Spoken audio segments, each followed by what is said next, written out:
সম্মানিত দর্শক বন্ধুগণ, মুফতি জাইনুল আবদিন ফাজিল দারুল উলুম দেওবন্দ, হাফিজ মৌলানা মুহাম্মদ জুবাইর ফাজিল দারুল উলুম দেওবন্দ ওনারা একটি কিতাব লিখেছেন, নেকের রত্ন ভাণ্ডার। ওই কিতাবটির মধ্যে পাইলাম নবী করিম সাল্লাল্লাহু আলাইহি সাল্লাম বলেছেন, যদি কোনো ব্যক্তি আজান শুনিয়া এই দোয়াটি পাঠ করে, আল্লাহুম্মা রাব্বা হাযিহিদ দাওয়াতিত তাম্মাহ ওয়াস-সালাতিল কাইমাহ আতি মুহাম্মাদানিল ওয়াসিলাতা ওয়াল ফাদিলাহ ওয়াবআথহু মাকামান মাহমুদানিল্লাযী ওয়া'আদতাহ ইন্নাকা লা তুখলিফুল মিআদ, ওই ব্যক্তির জন্য নবীজির উপর সুপারিশ করা ওয়াজিব হয়ে যায়। সুবহানাল্লাহ।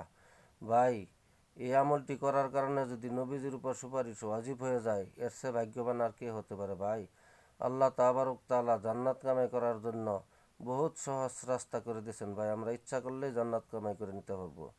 উলামাদের কাছে শুনেছি, যদি কোনো ব্যক্তি নেক কাজের কথা শুনিয়া সুবহানাল্লাহ বলে, ওই ব্যক্তির নামে আল্লাহ তাবারক তাআলা জান্নাতের মধ্যে একটি গাছ জিন্দা করে। সুবহানাল্লাহ। ভাই, আমরা কোনো নেক কাজের কথা শুনিয়া সুবহানাল্লাহ বলবো, আর আমরা সবাই ইরাদা করি এই আমলটা করবো ইনশাআল্লাহ।